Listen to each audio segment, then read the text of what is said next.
Meus amigos, nessa aula a gente vai falar sobre como identificar travas mais profundas. No outro vídeo a gente explicou e mostrou quais que são as travas mais superficiais, como você pode liberar essas travas superficiais. Nessa aula a gente vai dissecar, a gente vai entrar mais profundamente no seu ser e encontrar quais são essas travas mais profundas, esses traumas que se confundem inclusive com o seu senso de personalidade, seu senso de eu. Se você prestar bastante atenção no conteúdo dessa aula, que é bem carregado, você aplicar para a sua vida e você conseguir desbloquear, e aí, no final desse vídeo a gente vai te mostrar como que desbloqueia esses traumas profundos, com certeza você vai estar no top 1% de pessoas mais sociáveis do mundo. Para isso, para você entender isso, eu vou ter que trazer você lá atrás, explicar algo básico, que aparentemente não tem muito a ver, mas tem tudo a ver. Como nós aprendemos como seres humanos? Existem duas formas, de primeira mão e de segunda mão. Primeira mão é quando é por teste e erro, é quando você faz algo, quando você testa algo e você vê se aquela experiência faz sentido, não faz sentido.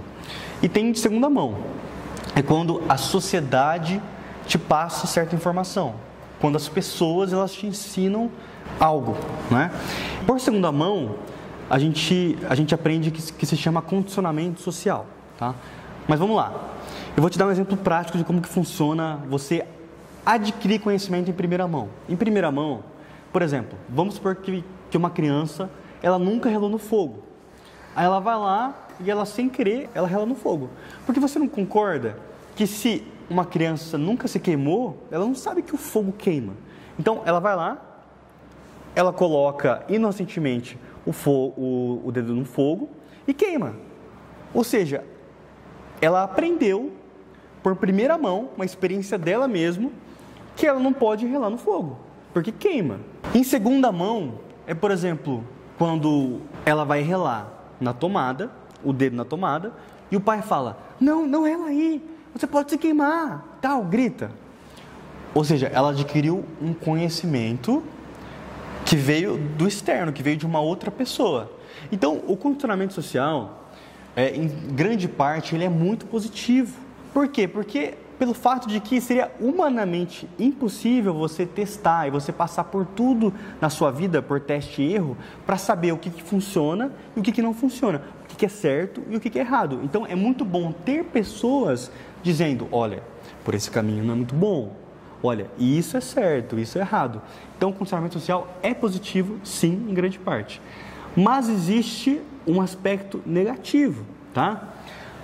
Voltando ao que a gente falou em outras aulas, o ser humano ele nasce naturalmente sociável, naturalmente confiante. Mas pega um exemplo de um bebê, de uma criança, tá? E essa criança, ela está indo para o shopping com os pais.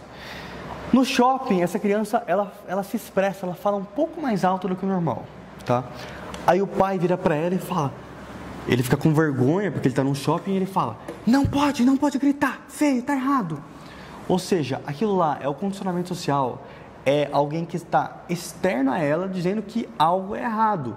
Só que aquilo, apesar do pai ter uma boa intenção em tentar educar a criança, às vezes é esse condicionamento social, às vezes é o pai dizendo que certo comportamento está errado, que pode trazer bloqueios para aquela criança. Ela interpreta que se expressar é errado. Ela interpreta que ela precisa colocar para debaixo do tapete, ela precisa reprimir aqueles traços sociáveis, aqueles traços carismáticos nela. Então, existe também um aspecto negativo do condicionamento social, tá? E a gente pode debater diversos exemplos aqui de como um professor, às vezes é um comentário de um professor, às vezes é o comentário dos pais, de amigos que podem reprimir esses traços sociáveis que a gente nasce com eles, né, meu amigo? Não, total, e você pega um exemplo super comum, as pessoas têm muita dificuldade de demonstrar interesse em relações amorosas, seja homem ou mulher, porque, às vezes você gostou do menininho lá na escola, ou da menininha, e aí todo mundo, gosta de fulano, gosta de ciclano.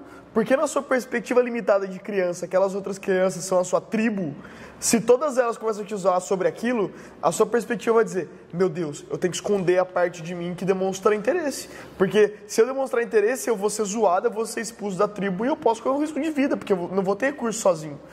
Então você suprime a parte de você que gosta de alguém. Você está na mesa com a sua família, você fala um pouco mais alto, o seu pai ou sua mãe fala, agora não é momento, fica quieto, não sei o quê. Na sua perspectiva limitada de criança meu Deus, se eu falar alto eu não vou ser amado, se eu não for amado eu vou morrer sozinho. Porque você é uma criança, você precisa dos seus pais para sobreviver. Então eu vou suprimir a parte de mim que fala alto. Isso é o condicionamento social fazendo com que você suprima a parte de você, a parte de você que fala alto, a parte de você que demonstra interesse no outro. E a ideia do condicionamento social é o seguinte, como o Osmar bem falou, a gente não consegue aprender tudo de primeira mão.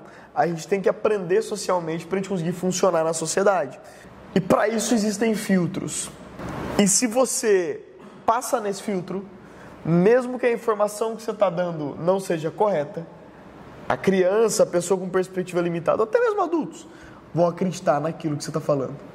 É por isso que se um metrô travar e alguém muito confiante virar e falar, pessoal, é por esse caminho, a tendência é que as pessoas sigam essa pessoa que está confiante em relação ao assunto.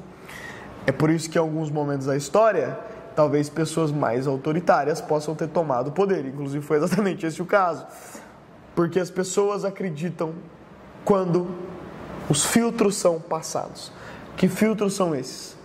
O primeiro filtro é o quão confiante essa pessoa está do que ela está falando, do tom de voz dela.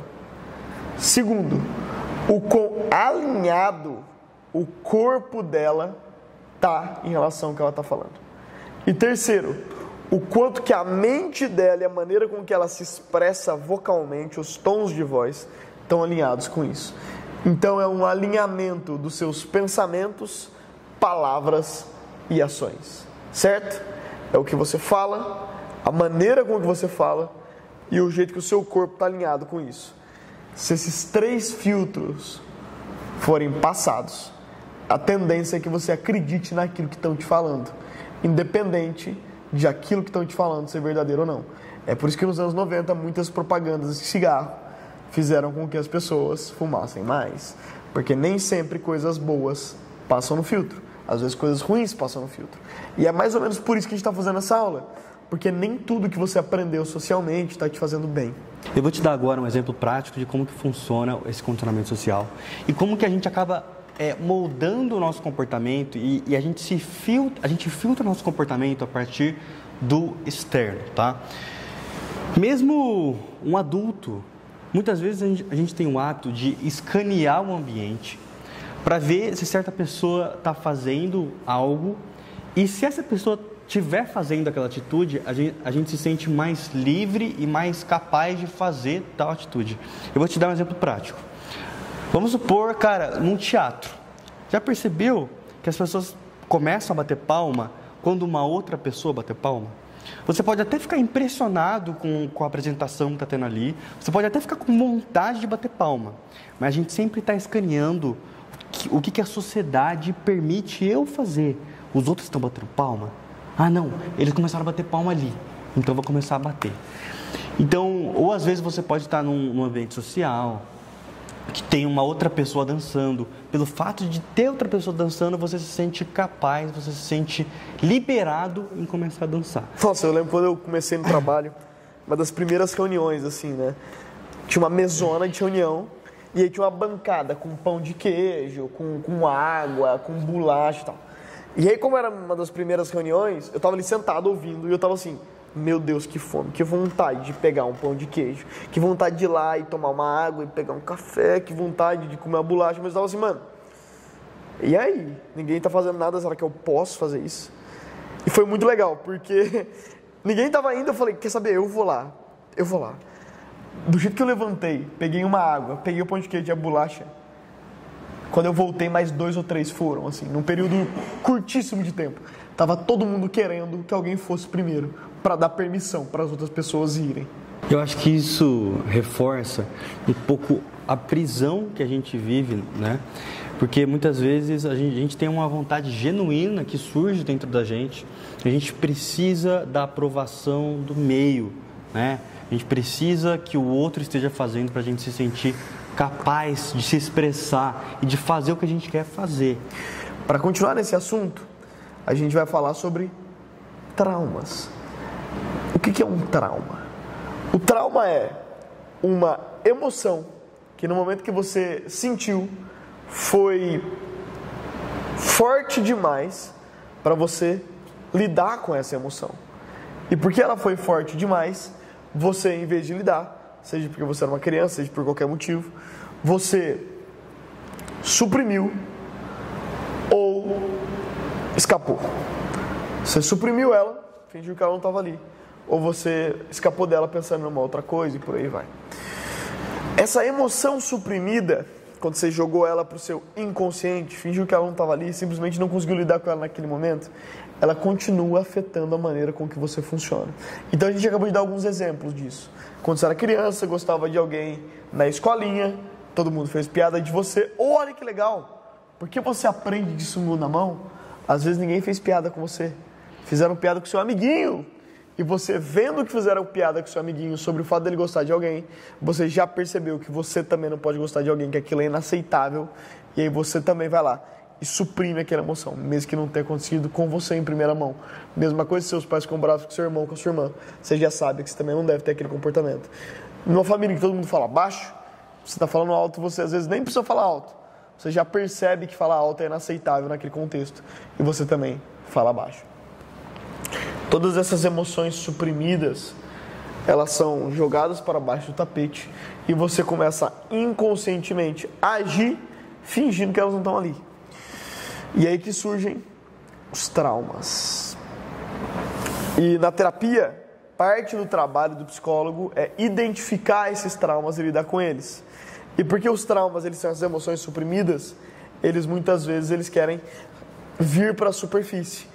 É por isso que na hora de você conversar com seu psicólogo, ele está aqui prestando atenção, principalmente se ele for um psicanalista, ele está aqui prestando atenção em você está fazendo um discurso normal. Quando ele percebe uma inquietude na sua fala, em alguma parte do seu discurso, na hora que você citou seu pai ou sua mãe ou alguma coisa nesse sentido, ele percebe que tem um trauma envolvendo a sua fala e ele fala, não, peraí, vamos focar nisso.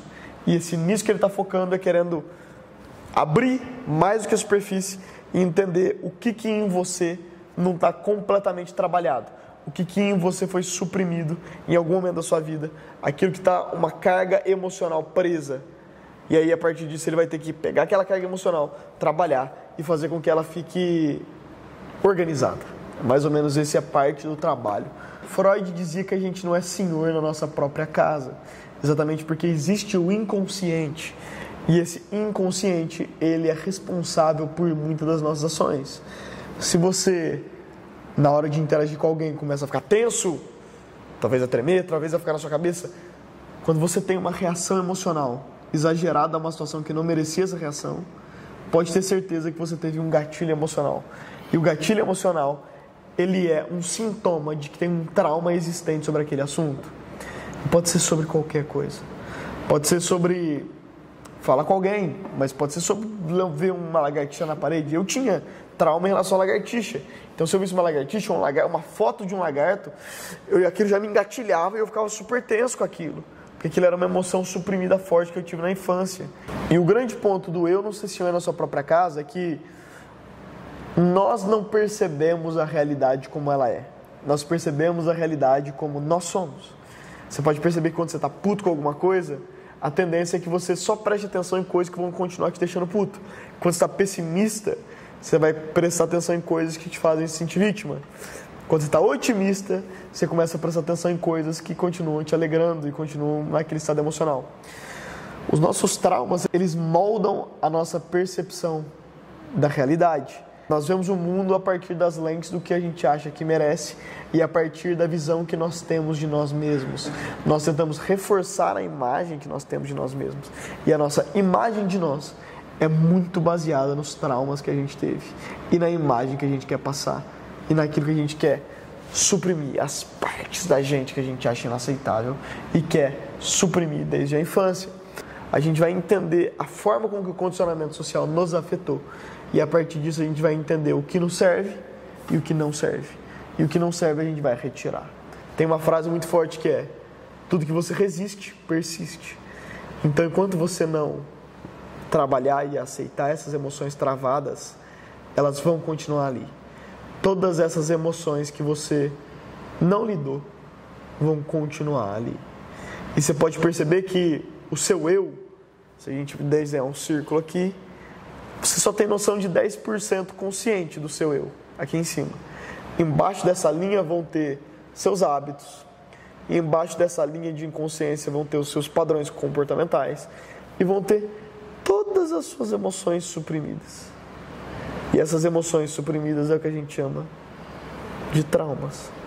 Todas as partes de você que você achou inaceitáveis. Pode ser falar alto, pode ser discordar, pode ser demonstrar interesse em alguém, pode ser tantas coisas. Estão aqui. A partir disso, meus caros, como que a gente de fato identifica esses traumas? 5 maneiras. Deixa eu dar alguns exemplos práticos para vocês da minha vida. Infância. Na hora de vocês pensarem sobre infância, e a ideia é que vocês escrevam, tá, gente? Escrevam essas coisas. A gente vai falar um pouco sobre escrever na sequência, mas pensem com uma caneta na mão, isso é muito legal. Sobre infância, pense assim: que tipo de papéis eu acabava desempenhando quando eu era criança? No meu círculozinho de amigos de criança, eu era a criança mais popular, eu era a criança mais nerd, eu era a criança que iniciava a brincadeira como líder, eu era a criança que era mais seguidora. Como que eu era na minha infância? Como que eu era com meus pais? Como que meus pais me enxergavam? Eu era criança super bagunceira, eu era criança filhinho perfeito, filhinho de ouro, eu era o meio termo, eu não era nada disso. Quais eram os padrões que você tinha na infância?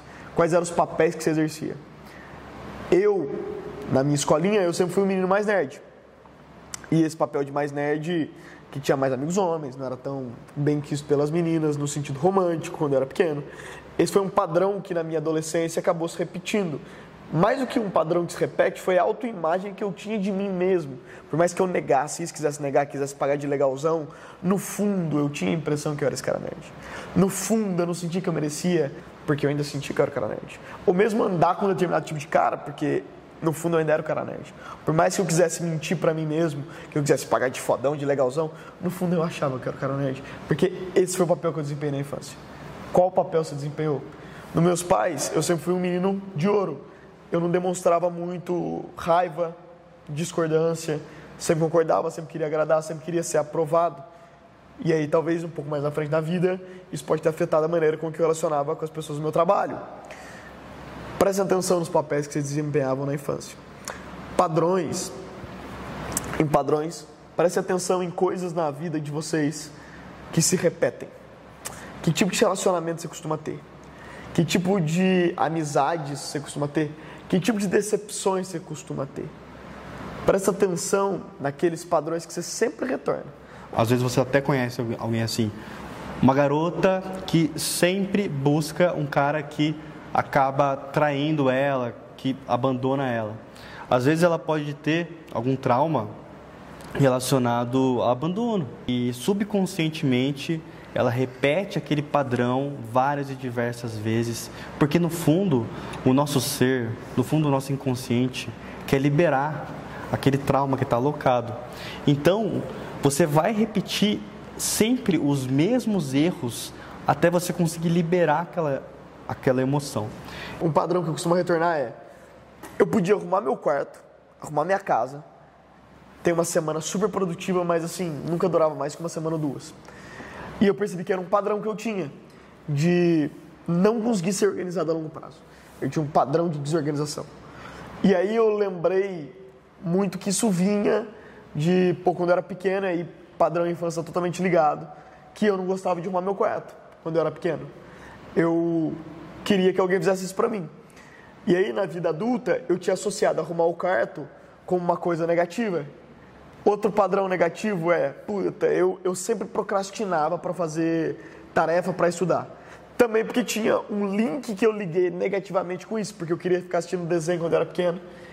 E aí a tarefa era um impedimento de eu assistir meu desenho.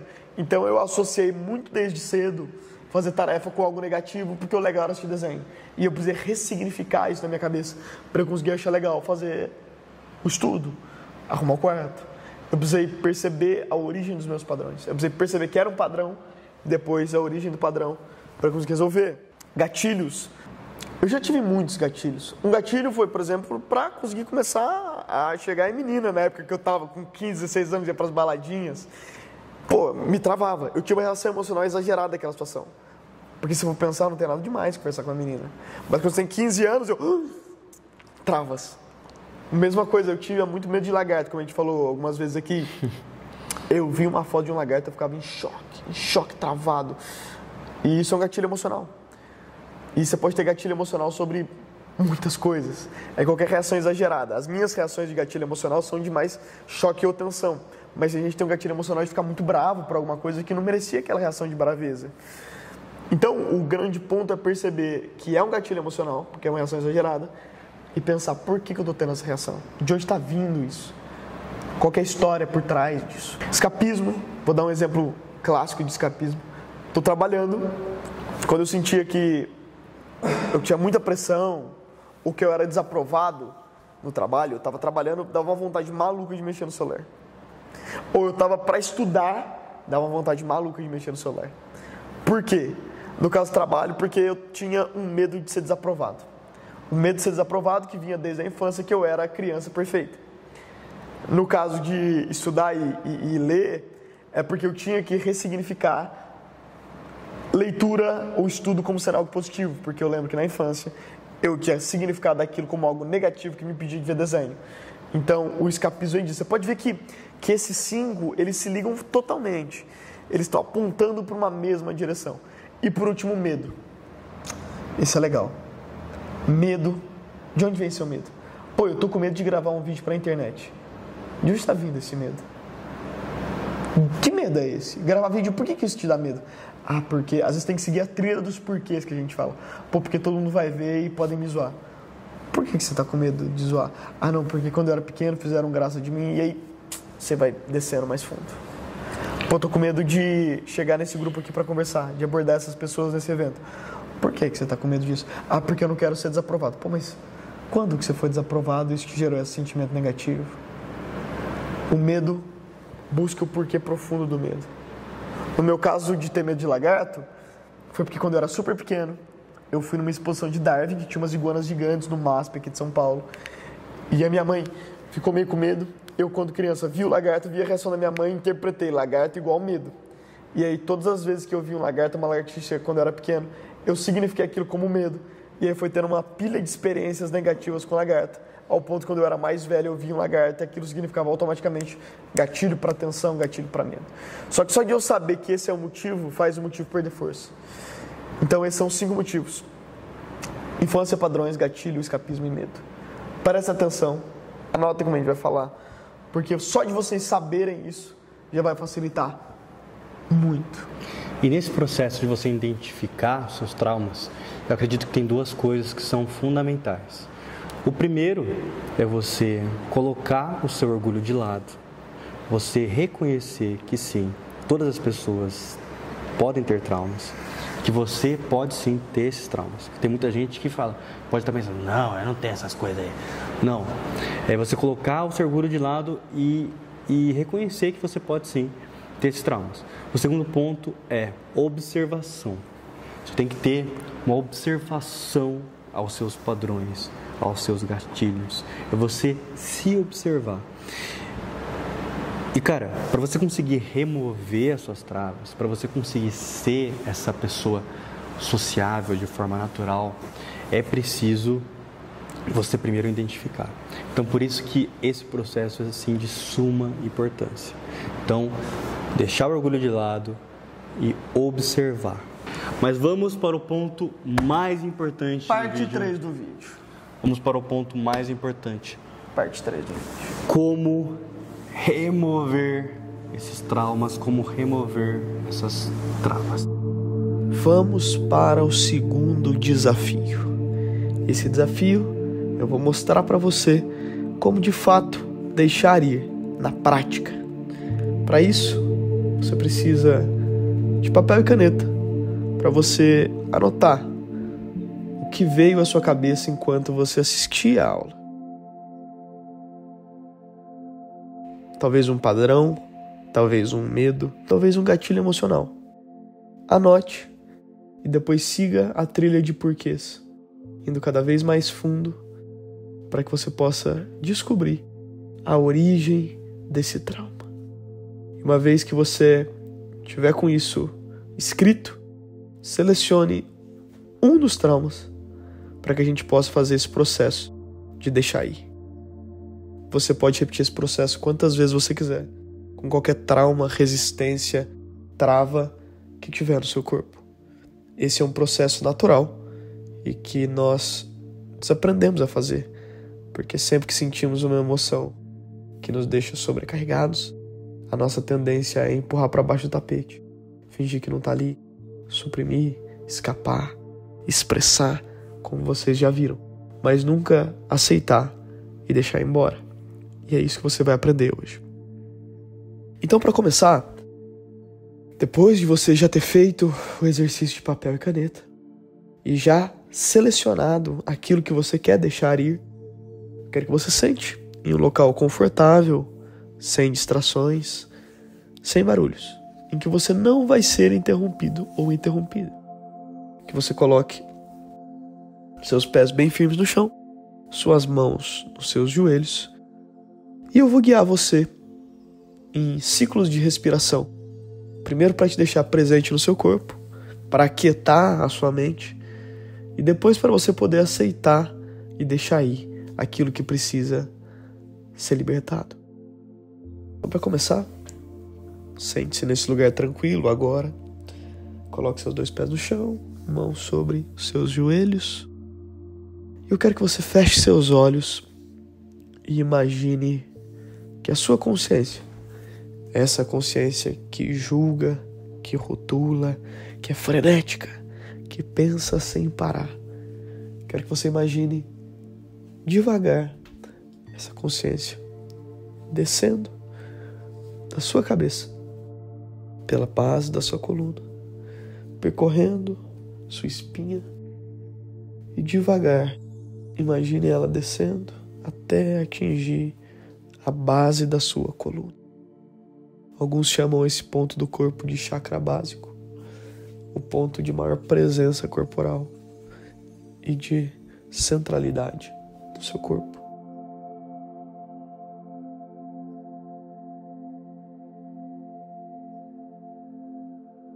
A partir de agora, seus pensamentos, eles nascem da base da sua coluna. A sua respiração, inspiração e expiração estão sendo feitas a partir da base da sua coluna. Seu nariz está ali, sua boca está ali, sua cabeça está ali. Perceba que a sua mente talvez já esteja um pouco mais quieta e você um pouco mais presente. Vamos começar fazendo um primeiro ciclo de respiração. E eu quero que você imagine, durante a inspiração, que você inspira e deixa o ar fluir pela base da sua coluna. Você vai segurar a respiração nela e depois vai expirar, imaginando que o ar sai também pela base da sua coluna. Vamos para o nosso primeiro ciclo. Na minha contagem, inspire a partir da base da sua coluna agora. 1, 2, 3, 4, 5, 6. Segura por 3. 2, 3. Expira fazendo esse barulho. 1, 2, 3, 4, 5, 6. Segura por 3. 2, 3. Respira normalmente. Você pode sentir um pouco mais de presença, um pouco menos de pensamentos tomando conta do seu corpo. Vamos para o nosso segundo ciclo. Novamente, inspiração a partir da base da sua coluna. 1, 2, 3, 4, 5, 6. Segura por 3. 2, 3. Expira. 1, 2, 3, 4, 5, 6. Segura por 3, 2, 3. Respira normalmente. Vamos agora para o nosso último ciclo. Para você realmente se centrar nesse ponto, nessa tranquilidade.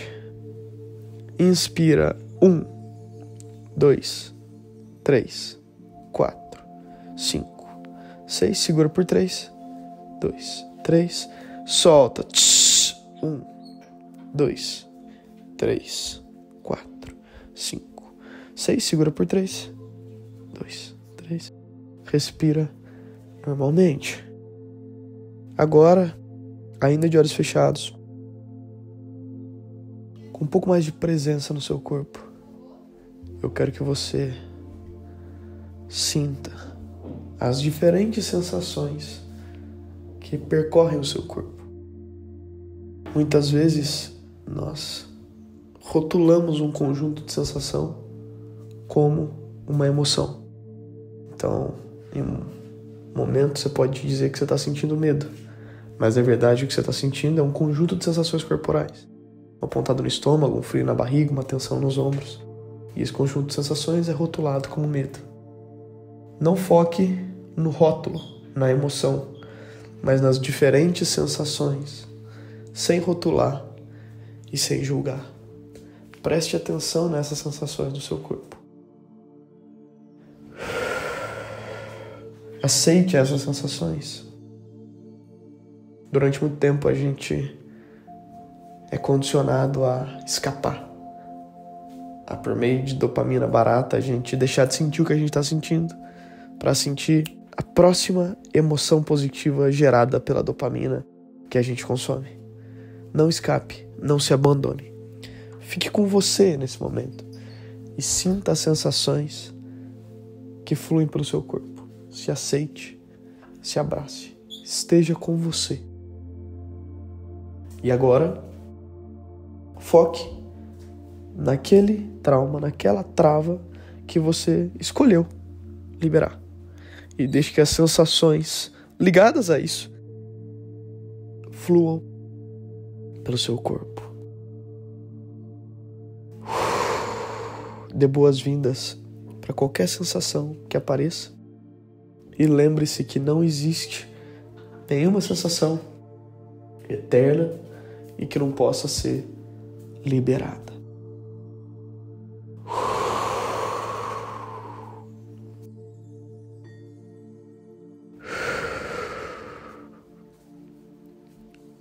Vamos agora para o nosso segundo ciclo, em que você vai sentir e aceitar essas sensações. E quando você inspirar, quero que você imagine esse conjunto de sensações indo do seu corpo até a sua cabeça. Você vai segurar elas na sua cabeça por 3 segundos. E na hora que você expirar por 6 segundos, você vai imaginar elas saindo da sua cabeça pela sua boca e deixando o seu corpo. Depois você vai segurar por mais 3 segundos, já com a cabeça vazia. A gente vai fazer 3 ciclos desses. Então, começando. Na minha contagem, inspiração, imaginando todas essas sensações corporais indo para o topo da sua cabeça. 1, 2, 3, 4, 5, 6. Segura por 3. 2, 3. Solta. Imagina elas indo embora. 1, 2, 3, 4, 5, 6. Segura por 3. 2, 3. Respira normalmente. Esse foi o primeiro ciclo. Foque novamente nas sensações corporais. E vamos para o nosso segundo ciclo. Imaginando elas indo para o topo da sua cabeça. 1, 2, 3, 4, 5, 6. Segura por 3. 2, 3. Expira. 1, 2, 3, 4, 5, 6. Segura por 3. 2, 3. Respira normalmente. Agora, foque em tudo que tiver sobrado. Vamos para o nosso último ciclo, com as sensações remanescentes. Inspira, imaginando elas irem para pro topo da sua cabeça. 1, 2, 3, 4, 5, 6. Segura por 3, 2, 3. Expira. 1, 2, 3, 4, 5, 6. Segura por 3, 2, 3. Respira normalmente. Agora, um pouco mais leve, um pouco mais em paz. Lembra que o objetivo não é te deixar mais feliz, não é te deixar mais alegre, é te deixar mais leve, é te deixar um pouco mais em aceitação, em contato com você mesmo. Vamos nos preparar para voltar. E para isso, uma última vez, foque na base da sua coluna. A gente vai fazer mais uma respiração para te deixar centrado novamente no mundo terreno. Então, focado na base da sua coluna, inspira em 1, 2, 3, 4, 5, 6. Segura por 3, 2, 3.